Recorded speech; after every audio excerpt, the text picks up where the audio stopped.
Ambati Silks, Kanchipuram Saree Store, now in Vijayawada. Exclusive Pattu Sarees, Salwas and Lehengas.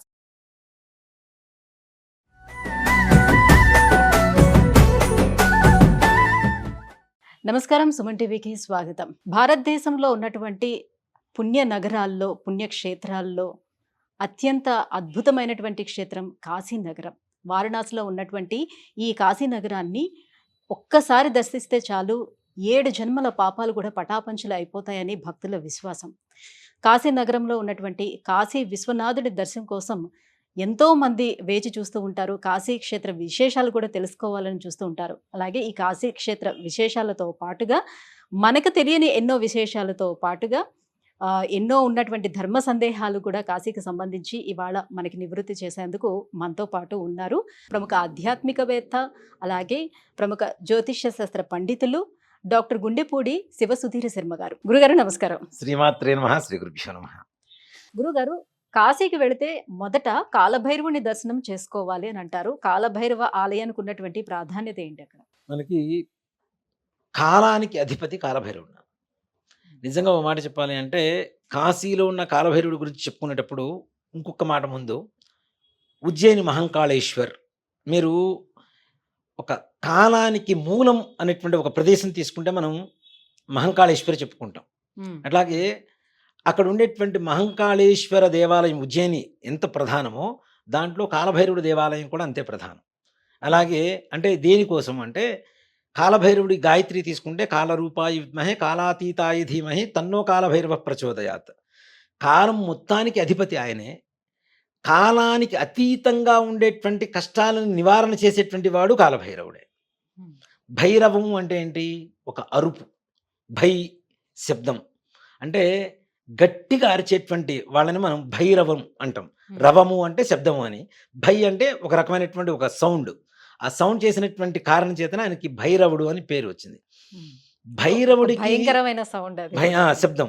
అందులో ఈ కాలం ఎందుకు కలిసి వచ్చింది అంటే కాలానికి అధిపతి ఆయన కాబట్టి. ఇక్కడ మన ఉజ్జయినిలో కూడా మహంకాళేశ్వర్ మహంకాళేశ్వర్ మహంకాళేశ్వర్ అని పట్టుకుంటారు చాలామంది.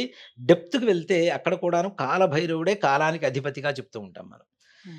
ఇక్కడ భారతదేశం మొత్తానికి లాటిట్యూడ్ తీసుకోవాలంటే ప్రధానంగా ఎక్కడ తీసుకుంటాం మనం? ఉజ్జయిని. ఉజ్జయిని మీరు సిస్టమ్స్ ఎక్కడ చూసుకున్నా ఫస్ట్ ఉజ్జయిని లాటిట్యూడే కనబడుతుంది మనకి. దాని తర్వాత నుంచి మనం వేరే పేర్లు టైప్ చేసుకుంటే ఆ ఊరికి దగ్గర లాటిట్యూడ్ వస్తూ ఉంటుంది. మనం హైదరాబాద్లో ఉన్న ప్రపంచంలో ఎక్కడున్నా సరే ఫస్ట్ ఉజ్జయిని ఇదిగా ఉంటుంది. అక్కడ ప్రధానమైనటువంటి అంశం ఏంటంటే కాలభైరవుడు. మరి అదే కాలభైరవుడు కాశీకి వచ్చేసరికి ఇంకా ప్రధానంగా ఎందుకు మారుతున్నాడు అనేటువంటి విషయానికి వస్తే, కాశీ క్షేత్రాన్ని పరిపాలించేటువంటి వాడు ఎవరు? కాలభైరవుడు. మనకి కాలభైరవుణ్ణి పూజ చేస్తే ఇప్పుడు చాలామంది కాలభైరవుడు అంటే తర్వాత జనాలందరికీ నానుడిలోకి వస్తున్నారు. కానీ అంటే కాశీకి వెళ్ళి వచ్చిన ప్రతి ఒక్కరికి కాలభైరవుడు తెలుసు, పరిచయం ఉంటుంది. కానీ విడిగా కాలభైరవుడు అంటే అంత పెద్దగా నానుడి లేదు అంతమంది జనాలకి. ఇప్పుడు మనం కొత్తగా ప్రత్యంగిర, వారాహి ఇట్లాంటి పేర్లు వింటున్నాం చూడండి. ఇవి కూడాను కాలభైరవుడు పురాతనం సనాతనమైనటువంటి దైవమైన పెద్దగా పేరు జనాలకి తెలియనటువంటిది. కేవలం కాశీకి వెళ్ళి వస్తే మాత్రమే కాలభైరవుడు పూజ చేయాలి. అంతమించి వేరే విషయంలో కాలభైరవుడికి ఎక్కడ కూడాను యాక్సెప్టెన్సీ లేదు, లోపలికి ఎంట్రీ లేదు. కానీ ప్రతి ఇళ్లలో మాత్రం ఆయన పెంచుకుంటూనే ఉంటారు ఆ రూపంలో తప్పనిసరిగా. కానీ ఇక్కడ కాశీ క్షేత్రంలో కాలభైరవుడికి ఉండేటువంటి ప్రధాన అంశం ఏంటంటే ఫస్ట్ హోమ్ గార్డ్. గార్డు ఉన్నాడు మన ఇంటి బయట.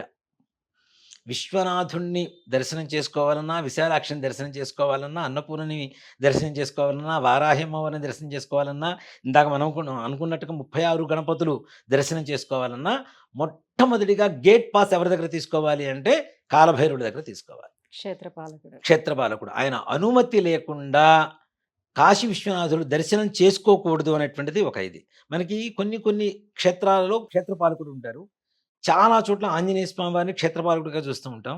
అలాగే మనకి ముఖ్యంగా దీని ఉంటారు తిరుపతిలో చూడండి, వరాహస్వామి వారి దర్శనం చేసుకున్న తర్వాతనే విష్ణుమూర్తిని దర్శనం చేసుకుంటాం, వెంకటేశ్వర స్వామి వారి.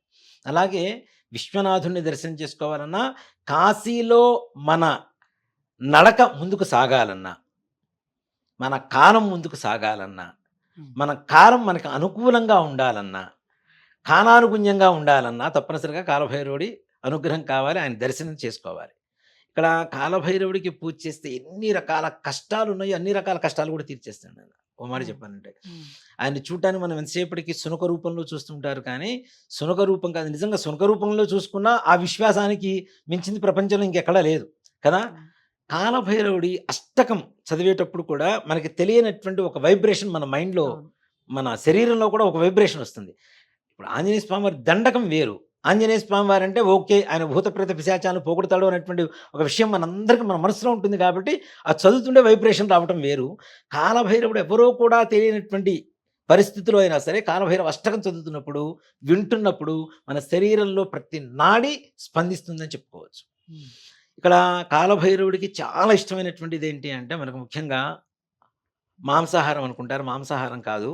ఇప్పుడు చాలామంది మాంసాహారం పెడుతున్నారు, కానీ ఇక్కడ కూడా వాటికి మినప వడలు ఉంటాయి చూసారా, మినప వడలతో తయారు చేసిన మినుములతో తయారు చేసినటువంటి వడలు ఏవైతే ఉంటాయో అవి కాలభైరవుడికి చాలా ప్రీతికరమైనటువంటి ప్రసాదంగా చెప్పబడుతూ ఉంటాయి మనకి. ఇక్కడ అష్టమి రోజున కాలభైరవుని పూజ చేస్తాం. ఎవరైతే అష్టమి రోజున కాశీలో కాలభైరవుని దర్శిస్తారో, లేదు కాశీకి వెళ్ళలేకపోతున్నాం, కాలభైరవుని మాకు దగ్గరలో ఉన్న దేవాలయంలో మేము దర్శిస్తాం అనుకుంటారో, స్వామివారికి మినప వడలు తీసుకెళ్ళి నైవేద్యం పెట్టి పుష్పాండ దీపం అని ఒకటి ఉంటుంది. నిజంగా అంటే ఇది ఇంకా కాశీలో జనాలు ఎవరు తీసుకువెళ్ళటల్లా, ఇది చాలా చోట్ల అంటే కాశీ నుంచి వచ్చిన తర్వాత గారెల దండని కుక్కకు వేయడం లాంటిది చేస్తున్నారు. లేదు కాశీలో కాలభైరవుని దర్శనం అవ్వగానే రొట్టె తీసుకువెళ్ళి కుక్కకి ఇవ్వాలని చెప్తూ ఇస్తున్నారు. కానీ ఇక్కడ అసలు మినప వడలు నాన్న, దేనికంటే ముఖ్యంగా మినుము అంటే ఏంటి, మన వాడుక భాషలో మాంసాహారం, మాంసకృతులు ఎక్కువగా ఉండేటువంటి ఒక పప్పు ధాన్యం, ప్రోటీన్ ఎక్కువగా ఉండేటువంటి ధాన్యం, అవునా. కాబట్టి దాంతోపాటు సమానంగా ఇక్కడ అమ్మవారికి కూడా మినప వడలే పెడతాం మనం నైవేద్యం. ఎందుకంటే రాహుగ్రహానికి అమ్మవారు మూలదేవత, అధిష్టాన దేవత కాబట్టి రాహుగ్రహానికి ఇష్టమైనటువంటి ధాన్యం మినుములు కాబట్టి ఇక్కడ మినుములు తయారు చేసేటువంటి పదార్థాలు ఏవైతే ఉన్నాయో చాలా మంది దేవతలకు ప్రీతికరమైనటువంటి ఉన్నాయి. మనకి ఆంజనేయ స్వామి వారికి కావచ్చు, అమ్మవారికి కావచ్చు, అలాగే వీటన్నిటితో పాటు కాలభైరవుడికి, అంటే కాలభైరవుడికి నిజ కాలభైరవుడికి మనం తినిపించడం కాదు, కానీ కాలభైరవుడికి విగ్రహానికి కానీ ఇంట్లో పటానికి కానీ తప్పనిసరిగా అష్టమి రోజున ఎవరైతే కాలభైరవ అష్టకం చదువుకొని కాశీ విశ్వనాథుడిని ప్రార్థించి ఎవరైతే వడలు నివేదన పెట్టి వాళ్ళు తినటం కాదు పక్క వాళ్ళకు కూడా పంచిపెడతారో వాళ్ళకి తప్పనిసరిగా కాలభైరవుడి అనుగ్రహం కలుగుతుంది. అంతేకాకుండా కాశీకి వెళ్ళి వచ్చినంత అనుగ్రహం, అంటే వాళ్ళకి ఆ పుణ్యం కూడా లభిస్తుంది. ఇక్కడ దీనికంటే ఇంకా సులభమైనటువంటి మార్గం అసలు ఇవేవి మా వల్ల కాదు అంటారా, నిజంగా బిల్వాష్టకం చదువుకుని చాలని చెప్తాను. కాశీ వరకు వెళ్ళి కాలభైరవుని దర్శించుకొని ఇవన్నీ ప్రయాగ వెళ్ళి మాధవుని దర్శించి ఇవన్నీ వీటందుకంటే శివుడు అంతే కదా, బోళాశంకరుడు ఒక్క బిల్వం పరమేశ్వరుడికి సమర్పిస్తే అన్నీ వచ్చేస్తాయని చెబుతుంది మనకి, అవునా. కాబట్టి అంటే బిల్వాష్టకం కరెక్ట్గా మనం అర్థవంతంగా తెలుసుకోగలిగితే, మనం ఇందాక కాలభైరవుడి అష్టకం చదివేటప్పుడు వైబ్రేషన్ అని చెప్తాం కదా, నిజంగా బిల్వాష్టకం ప్రతి అర్థం తెలుసుకోగలిగితే కళ్ళ వెంట నీళ్ళు వస్తాయి నాన్న. శివుడు ఇంత బోళాశంకరుడా, ఇంత దయామయుడా. అంతేకాకుండా కాలభైరవ స్వరూపం కూడా పరమేశ్వర స్వరూపమే. ఇప్పుడు మనకి వీరభద్ర స్వరూపమేలాగా, పరమేశ్వరులోంచి ఆవిర్భించినటువంటి వీరభద్ర స్వరూపమేలాగా, అలాగే కాలభైరవ స్వరూపం కూడా పరమేశ్వరు నుంచి ఆవిర్భావం జరిగినటువంటి స్వరూపమే. కాబట్టి ఆయనకి ఇక్కడ శివ కుటుంబంలో ఉండేటువంటి దేవతలందరికీ కూడాను అక్షరాలు దాదాపుగా రాక్షస అక్షరాలతోనే స్తోత్రాలు కావచ్చు, శ్లోకాలు కావచ్చు, మంత్రాలు కావచ్చు, ఇవన్నీ కూడాను ఠన్ ఠన్ ఢన్ ఢన్ ఢం రం రం రం రం రం ఇట్లా రాక్షస అక్షరాలతో ఆంజనేయ స్వామికి కూడా అలానే ఉంటాయి, అంతే ఉంటాయి. ఇందులో రావణాసురుడు రాసినటువంటి శ్లోకాలు ఎక్కువగా ఉన్నాయి. రావణాకృత శ్లోకాలు, స్తోత్రాలు శివ కుటుంబం గురించి రాసినటువంటి వాటిల్లో అతి ఎక్కువగా ఉన్నాయి. కాబట్టి ఆయన రాక్షసుడు కాబట్టి అక్షరాలు కూడా రాక్షస అక్షరాలతోనే ఎక్కువగా రచించడం అనేటువంటి జరిగింది. కానీ కాశీలో కాలభైరవుడి దర్శనం జరగకుండా కాశీలో ఏ రకమైనటువంటి దేవత ఆరాధన చేసినా దానివల్ల ఏ రకమైనటువంటి ఉపయోగం ఉండదు. మనం ఏదో దొంగతనంగా సినిమా థియేటర్లోకి వెళ్ళి కిటికీలోంచి సినిమా చూస్తే ఎట్లా ఉంటుంది, చూసి చూడనట్టే ఉంటుంది. అట్లానే ఇది కూడా కాలభైరవుని దర్శించుకోకుండా డైరెక్ట్ గా విశ్వనాథుని దర్శనం చేయడానికి లేదు, కాలభైరవ దర్శనం తప్పనిసరిగా జరగవలసిందే. కాబట్టి అందుకనే కాలభైరవుడికి కాశీలో అంత ప్రాధాన్యత ఉంటుంది. గురుగారు, కాలభైరవుని యొక్క ప్రాధాన్యత, సో కాశీకి వెళితే కాలభైరవుని ఎందుకు దర్శించుకోవాలి మొదటిసారి అని తెలియజేసినందుకు ధన్యవాదాలు. శ్రీమాత్రే నమః. శ్రీ గురుభ్యో.